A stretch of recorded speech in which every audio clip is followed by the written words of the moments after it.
感谢你们大家。小白，这个过程再来2个菜。进了一圈了，就差你了。但是呢，要进也得是我敬你啊！咱们俩谁敬谁都一样。来，敬我们的友谊。咱们俩认识13年了，还是友谊，能不能比友谊更进一步？所以你看现在啊，更进一步，放松下来，亲亲，一辈子的亲人。好，来吧，一辈子亲人。背后的故事是这样的，这是我没想到的。刚去哪了？啊，出去透透气。你还好吗？志秋，谢谢你啊。谢什么？我什么都没做啊。有些事儿你没说，并不代表你没做过；而有些事儿我没有留意，也不代表我没有感觉。这是山有木兮木有枝。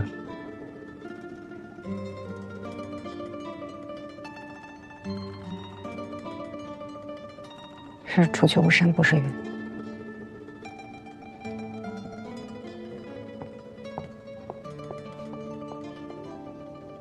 哎，人都到齐了，咱们一起喝一个吧。好，来，来吧，来，文老板，干杯！干杯！干杯！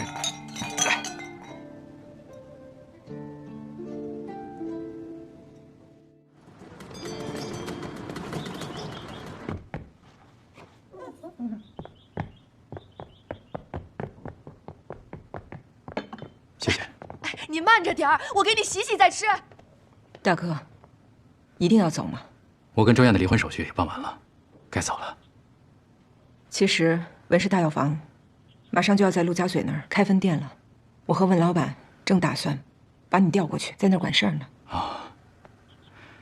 哎呀，少华，谢谢你，也替我谢谢文老板。这些天我思来想去，我觉得还是不要给你们添麻烦。有我在，你什么都不用担心。我当然相信，我靠着你啊，都靠了一辈子了，让我自立一回吧啊！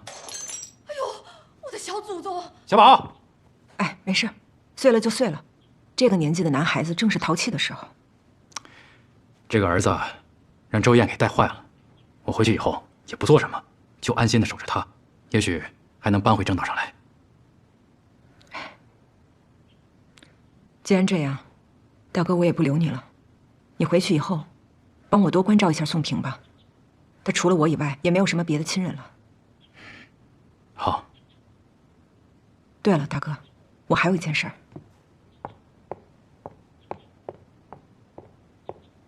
大哥，来。哎，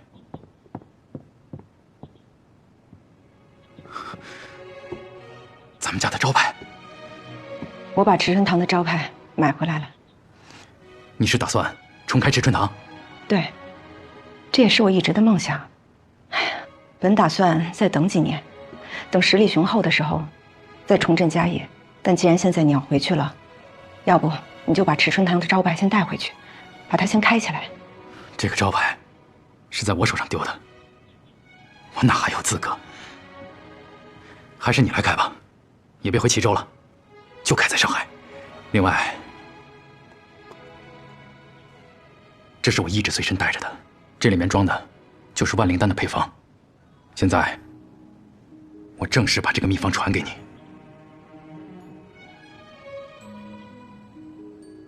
太爷爷立下的规矩，是万灵丹只传子不传女的。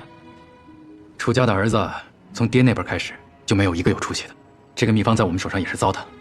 我相信你，也只有你，能将咱们池春堂重新发扬光大，让万灵丹真正的造福苍生。规矩是人定的，也可以人来破。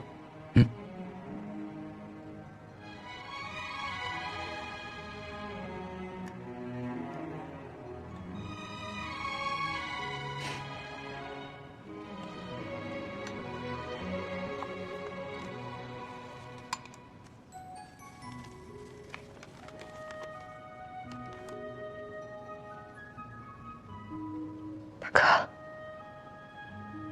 谢谢你啊！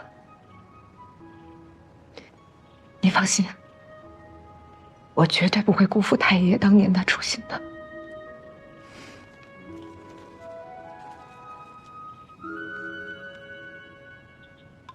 另外，还有件事情，如果我不告诉你，我这辈子都不会心安。你说吧。那天晚上，我不是去跟你道别的，是有人看上你钱箱里的100多个大洋，让我去偷。为了方便我得手，他在你的茶壶里下了药。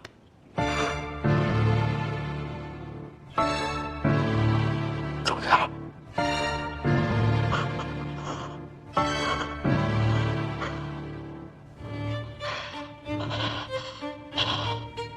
真的是他。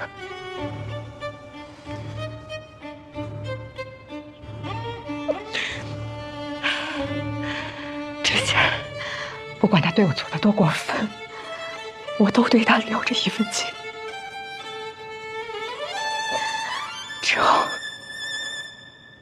不会了，不会。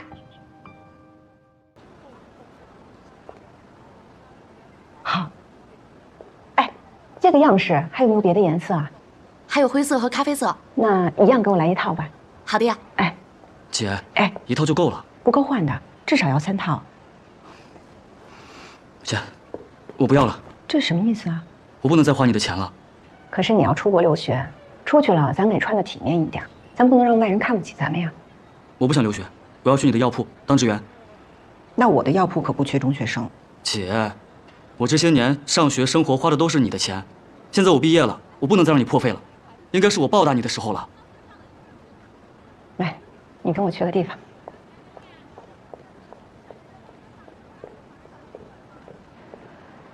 看，这些西药同样是头疼脑热，几毛钱就可以抓一副国药。但你看阿司匹林，一盒却能卖到3块大洋。以前我当童工的时候，一周才只赚得了2块大洋。你再看看整个的百货公司，除了人参呀、燕窝啊这些补品以外，哪有卖国药的？的确没有。这就是我很不服气的地方。明明我们的国药博大精深，为什么在西药面前却抬不起头呢？因为疗效。你要说到疗效的话，国药是不输西药的。那老祖宗传下来那么多秘方，都是宝藏。那因为现在的人崇洋媚外，可能有一定原因吧，但我想不全是，主要还是我们太守旧。千百年来，我们只有作坊，没有工厂；只有手艺，却没有科技；只有传承，却没有创新。那怎么创新呢？那就需要你给我一个答案了。我，如果你真希望我把钱花的值，真想报答我，你就给去留学，去把他们西方那些制药的工艺学到手，把他们办药厂的经验也学到手，为咱们国药探寻出一条新路来。我明白了。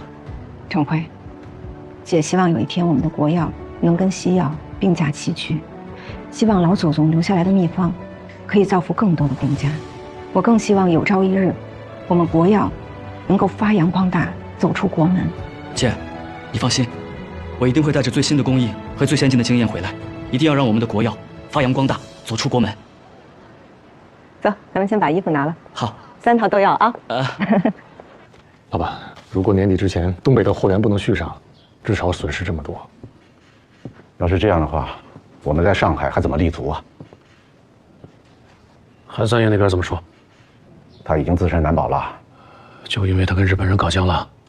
据说日本人开了个很好的条件，他不但不答应，还把人家给臭骂了一顿。哎呀，韩三爷呀，这一辈子让人佩服的是这脾气，让人遗憾的也是这脾气。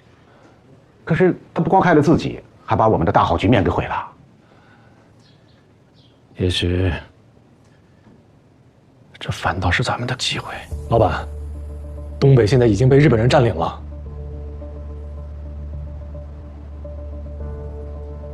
豪风凭借力，送我上青云。至于这风是从哪儿来的，重要吗？重到国药号，捐大洋3000元。这通电报上应该要再加上一句，要求政府下令陆海空3军总动员令，驱逐日军，恢复我们失地。那可以再加一句，彻底对日，经济绝交。同意，同意，同意。田老板，你是来捐款的吗？今天捐多少啊？大家都是在为抗日捐款嘛。可是有些人确实和日本人勾勾搭搭做生意，开心得很啊。谁呀？看看那个捐款箱。等一会儿，这里边的钱说不定就进了某些人的腰包了。田大少爷，那您就给把话说清楚了。您说说，到底是谁在什么地方、什么时候把大家捐的多少钱塞进了自己的腰包呢？哦，我说的还不够清楚啊！你还要让我说的更明白一些吗？您必须说得更明白，不然您就是胡编乱造，我可以去法庭上告你诽谤的。诽谤太可笑了！你们文氏大药房和菊景堂表面上说的是什么抵制日货，实际上和日本人勾勾搭搭做生意，这总是事实吧？胡说！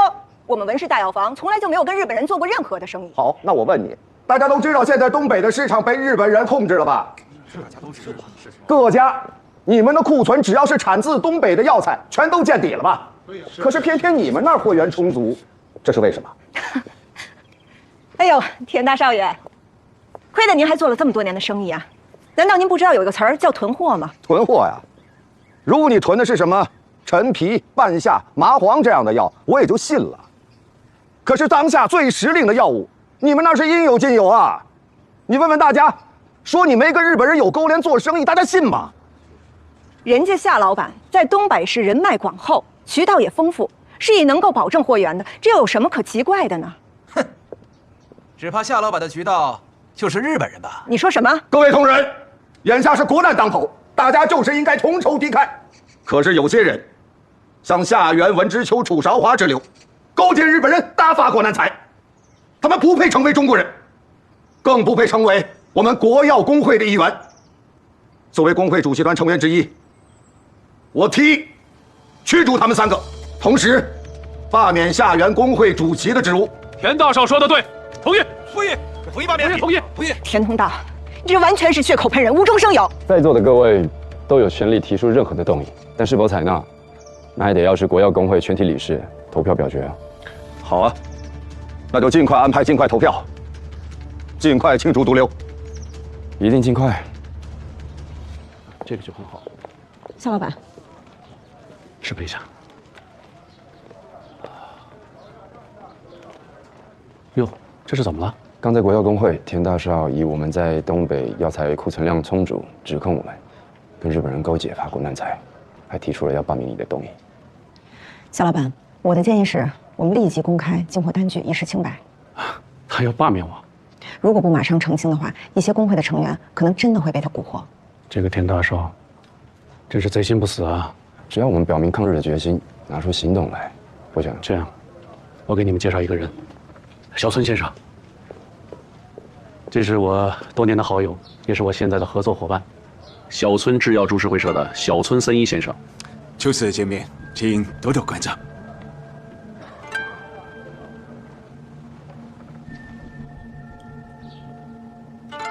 我知道你们感觉比较突然，但我是这么想的。3月那边的货彻底断了，但还好有小村家族，我跟他们呢有长期的合作关系，所以对他们的药品质量还是有信心的。正好他们在东北设立分公司，我就第一时间和他们签订了长期供货协议，同时我也拿下了日本、朝鲜很多名贵药材的上海独家经营权。日本人才刚侵占东3省，这时候签约，不妥当吗？是，你说的没错。现在中日关系很紧张，但是我觉得这都是一时的。咱们要把眼光放长久。你们想，老百姓最终关心的是什么？是饭能不能吃饱，是药能不能治病。等到时候我把国外的质优价廉的好药拿到他们面前，你看他们买不买？夏老板，事关季节，这个约是不能签的。我已经签了。那就毁约。有什么样的损失，我们大家一起承担。少华，我不是说让你们来替我承担责任的，我是让你们来一起挣钱的。不是什么钱都要挣的，夏老板。国家大事面前，我们做生意的要舍利取义，这样才不违背老祖宗救世济民的信条啊！少华，我就是个药商，我的药是不是货真价实？我的药能不能治病救人？能，那就足够了。你说的那些我不用管，我也管不着。所以你就要当卖国贼，要当汉奸是吗？这个国还轮不到我来卖吧？啊，这个汉奸我还没资格当。他们大不了骂我一句唯利是图，好啊，骂吧。我是一个商人，你骂我唯利是图，那是最高的褒奖。不是谁都觉得唯利是图是褒奖的。你这么想是吧？行，那咱现在就打个赌，如果我继续当选的话，文氏大药房可以7折在我这儿拿生药；如果我落选了，抱歉，你只能原价来拿货喽。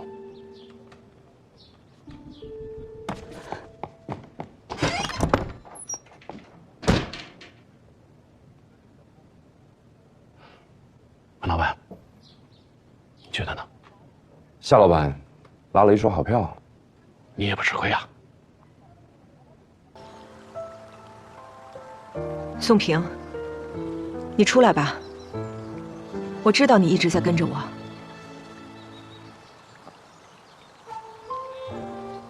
原来萱萱埋在这里。宋平，我能不能拜托你一件事？你说。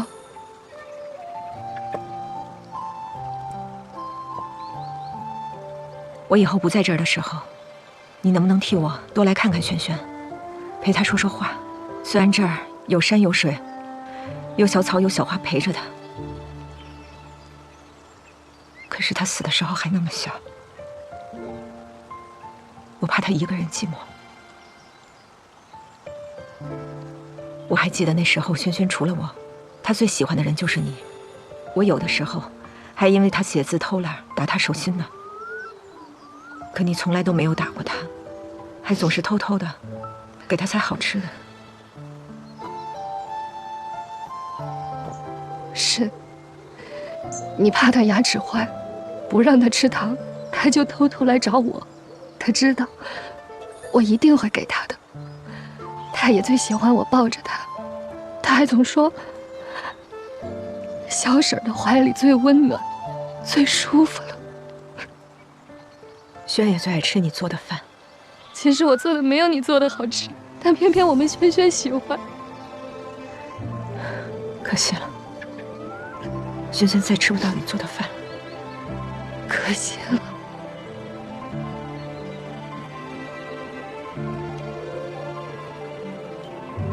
宋平，你知道萱萱是怎么死的吗？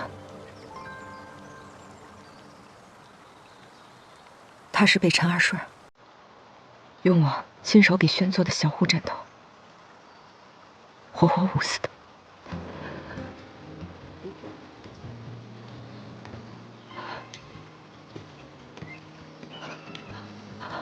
陈二顺已经死了，但是没有人知道他是怎么死的，也不知道他死有余辜，更是有些人还以为他死得很冤，所以我不甘心。萱萱也不甘心。宋平，宋平，你能不能帮帮我们娘俩？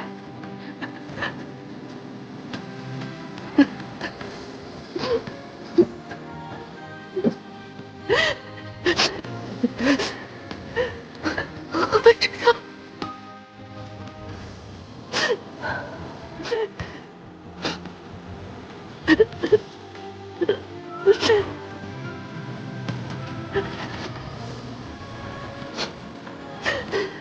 萱，娘明天呢，就又要回上海了。我以后再来看你啊，萱。娘就是希望你能答应我一个小小的请求，你能不能多到娘的梦里见见我呀？我想看看好孩子。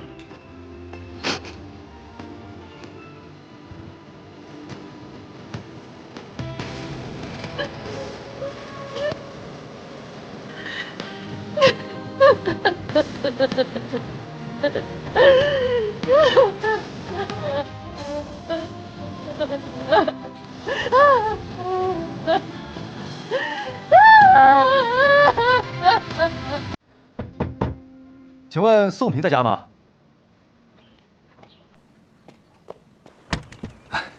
什么事儿啊？你好，您还记得我吗？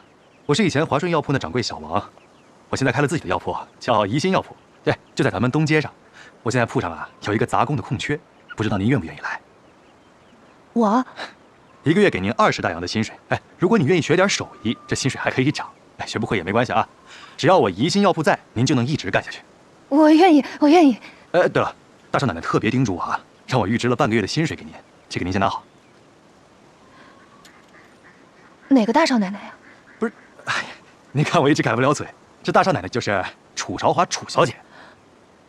嫂子。行，那咱们明天铺上见，告辞。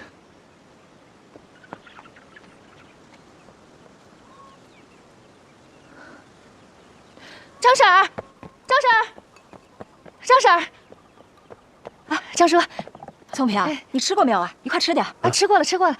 张婶儿，张叔，有个好事情跟你们说，我找到新工作了，在宜兴药铺，就在东街，1个月给20块大洋。从今往后，我有钱交房租了。啊，这是这个月的房租。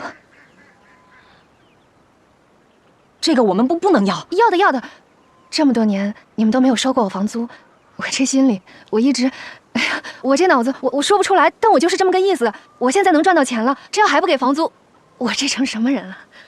哎，宋平啊，是这样的，这么多年呢，不是我们不收你房租，而是另外有人呢帮你交房租。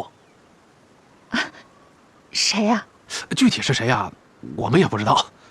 反正上海有一位楚小姐，每半年呢会把你那个房租啊汇给我们。嫂子，哎，宋平，怎么了这孩子？法官大人，经核查，楚朝忠的口供与血案现场的勘查报告十分吻合，而楚朝忠本人对杀人事实也供认不讳。我方恳请法院对楚朝忠给予严惩，方能整肃社会风气，凸显法律威严。来的火车晚点了，还来得及吗？来得及。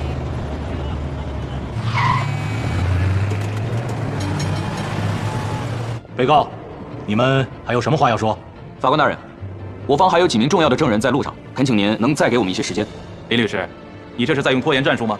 此案已是板上钉钉，你拖延时间是没有用的。法官大人，此案关乎于3条人命，恳请您再给我们一些时间。给你10分钟，如果证人还不到，我们就进入宣判程序。志秋，还能不能再快一点？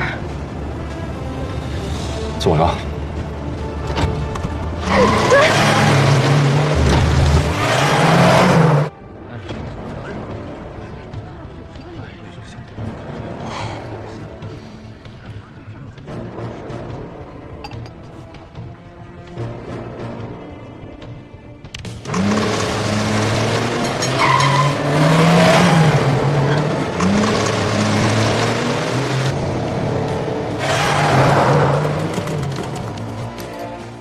时间到，被告，证人到了吗？法官大人，他们应该马上就到了。不等了，下面我宣布。等一下，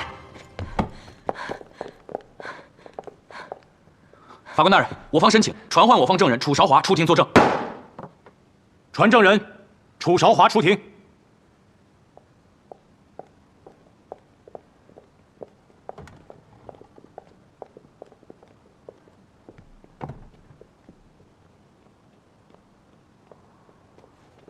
楚韶华，血案发生的当晚，你是否在现场？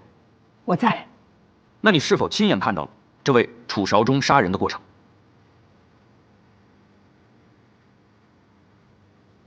法官大人，楚韶忠根本就没有杀过人，陈二顺就是我杀的。韶华，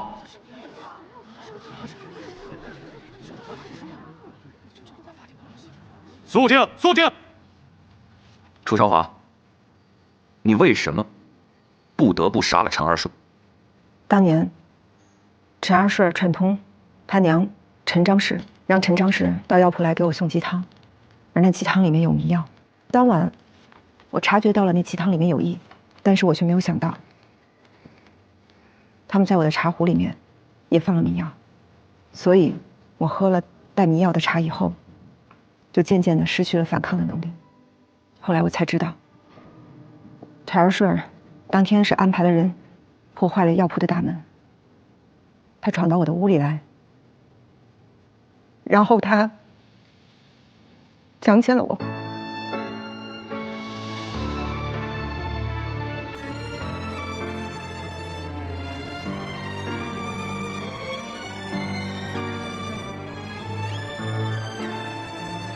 那种震动捂死了我唯一的孩子陈轩。在之后，我就渐渐的恢复了我的意识，因为同时爱你，我就用药铺的裁纸刀杀死了陈二顺。没过多久，陈章士来了，再之后，土匪也来了，再之后的事情，你们大家也就都知道了。陈二顺如此丧尽天良，他为什么要这么做？自从当年我的丈夫陈大顺去世，还有我的公公走了以后，整个陈家都是靠我一个人在支撑的。在案发当前，我遇到了跟我情投意合的人，我打算带着我的女儿陈轩嫁给他，然后跟随着他一起去法兰西。而这件事情被陈章士知道了，他不甘心吧，不甘心失去我这个摇钱树，他也不愿意失去自己的孙女陈轩。而陈二顺，在我丈夫在世的时候，他就对我图谋不轨，多次对我动手动脚。所以那个时候他们两个人就密谋，用收继婚的这个主意来留住我。楚少华，以上你陈述的全部事实，可有证人证据？我说的都是事实，并且我也有证人。他叫宋平，她是陈二顺当年的妻子。宋平亲眼目睹了陈二顺和陈章士商量、定计以及实施下药的全部过程。今天他也在法庭上，并且他愿意为我出庭作证。法官大人，传证人宋平出庭作证。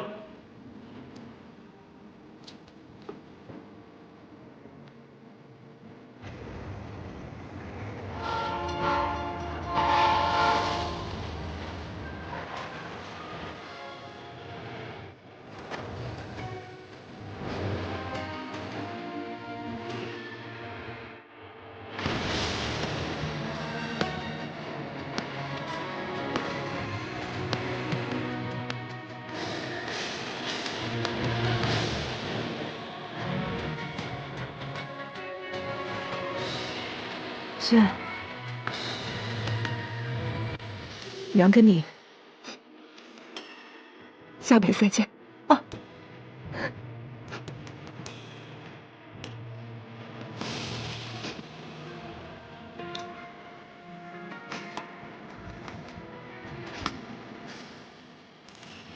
我觉得少华一路走好了。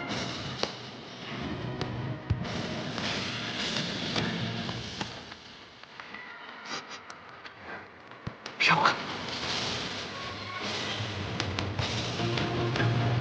我们继续。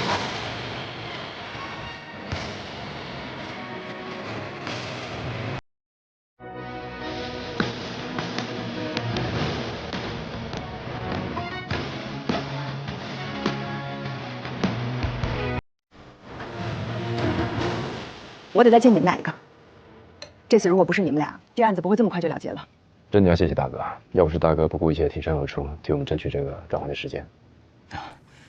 咱们一起敬大哥，来。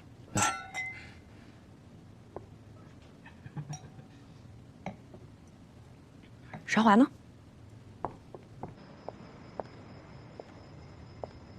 我就知道你在这儿。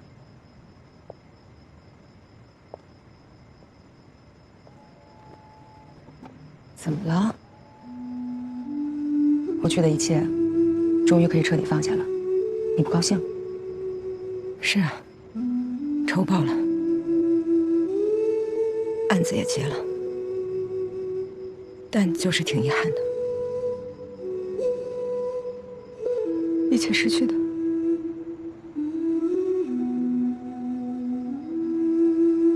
既然回不来了，咱们就不想，珍惜当下。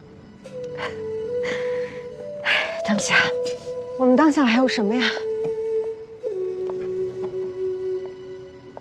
当下有钱了，有你的事业，我的餐馆，还有爱你的人。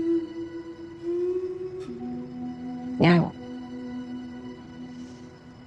你就没有发现有一个人他在默默的爱着你？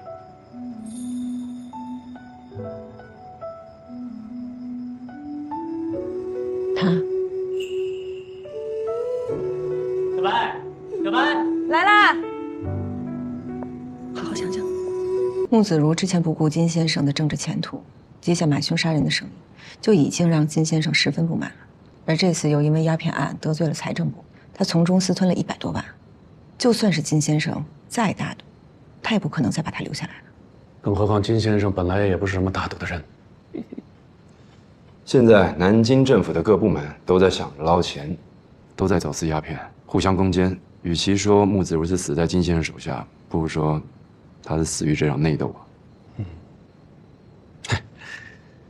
这穆子如的手下也是功不可没呀。其实也要谢谢夏老板，是你先查出宋子文是幕后的主使，还提供了我们人手，我们才能执行这样的计划。哎呀，咱们都功不可没。来，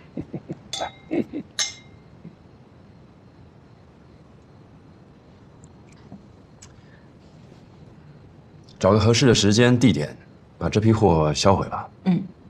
销毁？为什么要销毁啊？运去东北不好吗？运去东北做什么？卖呀。卖？当药材卖吗？当什么卖不重要。该不会是卖给鸦片贩子吧？嘿，卖给谁也不重要吧？夏老板，你可不能那么做啊！为什么不能？18担，这可都是钱呐！就为了这点钱，就害国害民？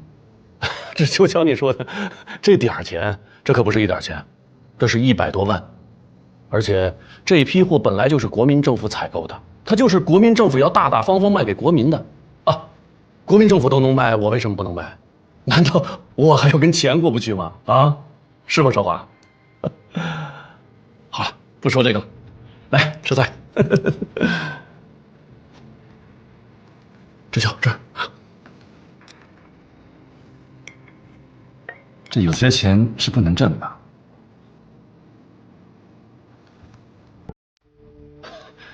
我倒是觉得，一个优秀的商人必须什么钱都挣。夏老板，如果你真把我当兄弟，这次听我的。志秋，什么事儿我都能听你的，但是钱这事儿，你还必须听我的。这计划是我们想出来的，也是我去执行的。这批货交给我们处理吧。志秋，刚才你也说了，这个计划没有我是实施不了的，所以我也有一份吧。行，那这样吧，你的那份我折成钱还给你。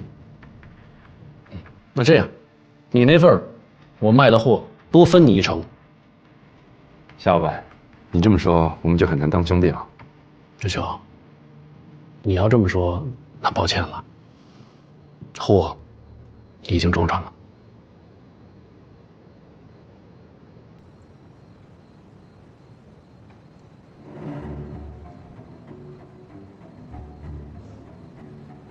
我先走了。志秋，这是怎么了？以前不这样啊？啊？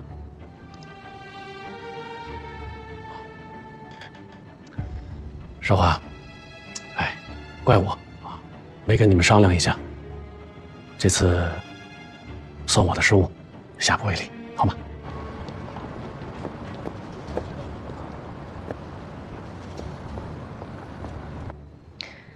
大哥，我们做药铺生意的，是治病救人，而这鸦片，伤人害人之物，并且如果用鸦片来牟利的话，是有违我们的本心的。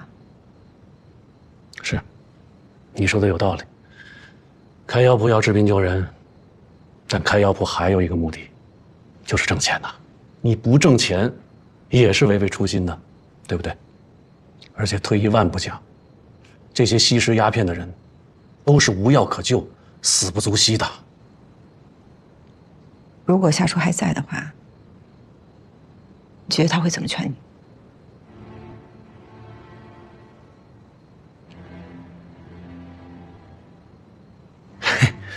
好了，少华，不说这些。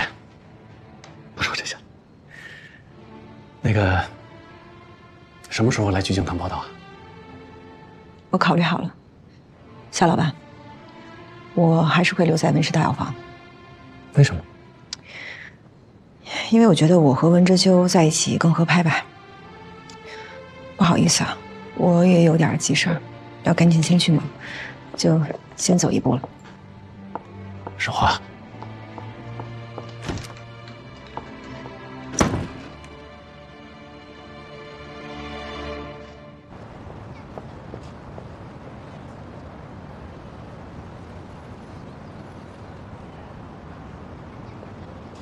这事儿不能就这么算了。我也这么觉得。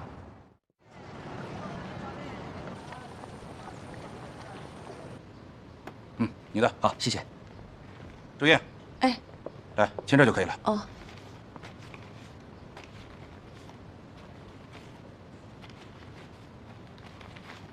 哎，这个可不能看。你的。来后面的。签这儿。哎。哎，回来了。哟，怎么了？这是这么多肉？今天不是发薪水了吗？哎，你领了多少20个大洋。你领了20，我领了32，咱们俩加起来都超过50了，那还不得吃点好的庆祝一下？什么好庆祝的呀？我跟你说啊，少忠，我可是看见了，高经理、小潘，对了，还有那个童老头，他们都50、60的领。哎呀，你看看这多好啊！咱们不跟人家比啊。为什么不比？论亲疏，论资历，咱比谁差了？凭什么少拿这么多呀？哎，你要这么想啊，跟北平比起来，咱们现在过的日子那是神仙日子，不是吗？那明明还可以过得更好的。好，好，好，以后会更好的啊。哎，小宝呢？这都几点了？怎么还不回来啊？是不是又被学校给留下了？没事，很快就回来了。哎，哟，哎，你找什么呢？高了，老子要杀人！楚小宝，你胡说什么呢你？你杀谁？刘远航、郑丽萍。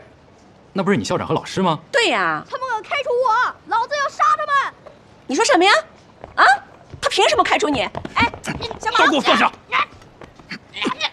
你就别再给我惹事儿了！小祖宗，你是不是在学校跟人打架了？啊？呸！你敢吐我唾沫，反了你了啊！娘，在学校他们都欺负我。朱经理，文老板说陈辉马上要出去留学了，所有费用从公账上出。不用了，陈辉的留学费用我已经都给他准备好了。来，另外还有件事儿，不能耽误，您看一眼。好。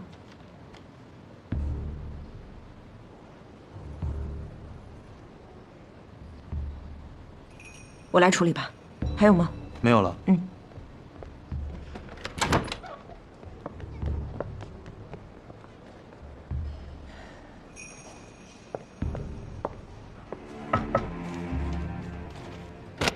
找我有事啊？妹，一个让我请你去家里吃顿饭。你看我们不是到上海来了吗？能够留下来，全凭你的帮衬。一直说想要谢谢你，但是这不是店里的事儿多，没倒出时间来吗？今天你哥空了，说让我来请你。哎呀，妹，你就别推辞了，好吧？哦，行，好啊，那要不就今天晚上？好。哎呀，太好了，那我回去准备了啊。晚上见。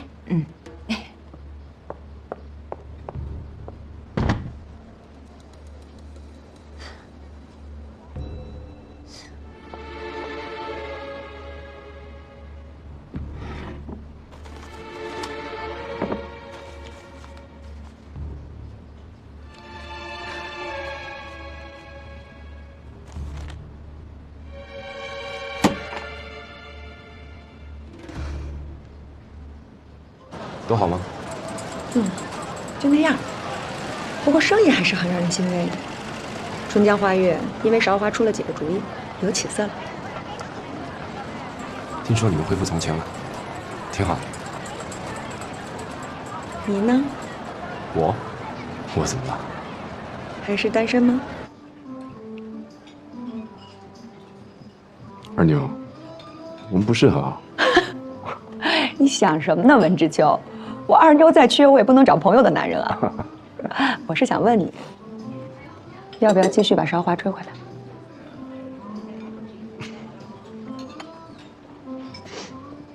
算了吧。为什么算了？你不爱他了？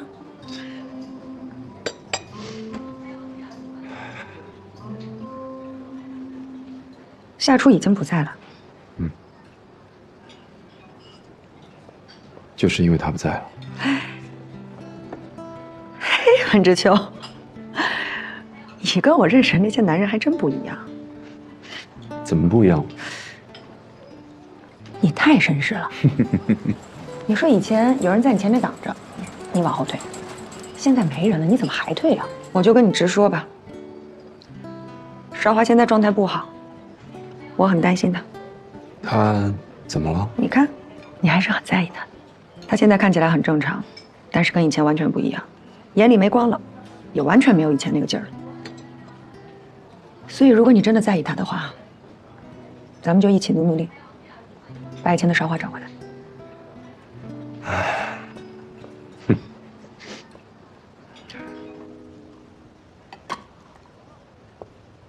小宝，一会儿姑姑来了，你跟姑姑要说什么话，记住了吗？姑姑，我每次看见你都觉得你比我娘还亲。还有呢，姑姑，我给你当儿子好不好？将来我一定孝顺你。记住了啊，就这么说。我觉得你啊，就别白费心思了。韶华要想要个儿子的话，人家自己不会生一个吗？他那孤寡的命，生得出儿子吗？说什么话呢？小宝，不许偷吃！你给我放下！你听没听见？嘿，你给我站住！哎呀，没长眼啊！哎，你怎么跟姑姑说话呢？怎么跟姑姑说话的？韶华，怎么跟姑姑说话的？来，你给我坐下。行了，别闹了，韶华都来了。哎，韶华，妹，你快坐啊！来，坐。我坐下。这么大一块掉地上。好久不见，小宝又长个儿了。嗨，长个不长心。妹啊，这个房子太小啊，有点太挤了。小宝，你不说想姑姑的吗？姑姑来了。姑姑，我每次看到你，总觉得你比我娘还亲。是吗？是啊，成天就念着想姑姑，想姑姑，姑姑肯定也想他，是吧，小宝？姑姑，我当你儿子好不好？将来我一定孝顺你。看这孩子还想给姑姑当儿子，不要娘啦。小宝，你如果想当我的儿子的话，那以后你门门功课都给考100分，而且还给品学兼优，你做得到吗？啊？那还是算了吧。小宝，你没听见吗？门门功课100分，我还活不活呀？嘿，你怎么说话的呢？怎么就不能100分？哎，好了，好了。韶华好不容易来家里吃顿饭，别说那些有的没的。这小兔崽子！韶华，来吃菜吃菜。大哥，你多吃点吧啊！我看你最近都瘦了。是吗？哎呀，是啊，妹，你看你哥都瘦了，他在店里啊干活是最多最累的，拿的薪水是最低的。不低不低。薪水和工作量还有业绩是挂钩的，大哥干多少拿多少，应该还好吧？还好，哎呀，妹，这是你亲哥哥，你就给照顾着点呗。在生活上呢，我是可以照顾大哥的，但是在工作上，如果坏了药铺的规矩的话，那是要出大问题的。哎，啊，对啊，你刚才说到生活了，妹啊，我跟你说，小宝让学校给开除了。为什么？你说男孩子嘛，好一点打个架，那肯定是难免磕着碰着了，好嘛，这校长不依不饶的，不让小宝给念了。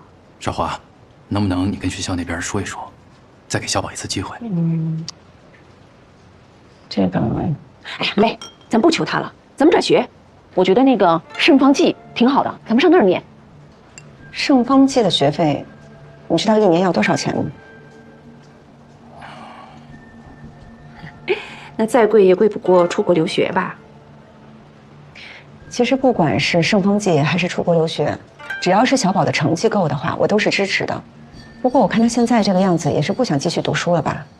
我现在头疼的就是这件事情，他就是不爱读书，感觉不是读书的料。那如果这样的话，还不如去学门手艺算了，也是个出路啊。那钱怎么办呢？什么钱？小宝读释放剂的钱呀，还有出国留学的钱呀，那不得都给小宝啊？不是，不读了还给什么钱啊？那不读书了，咱们拿这笔钱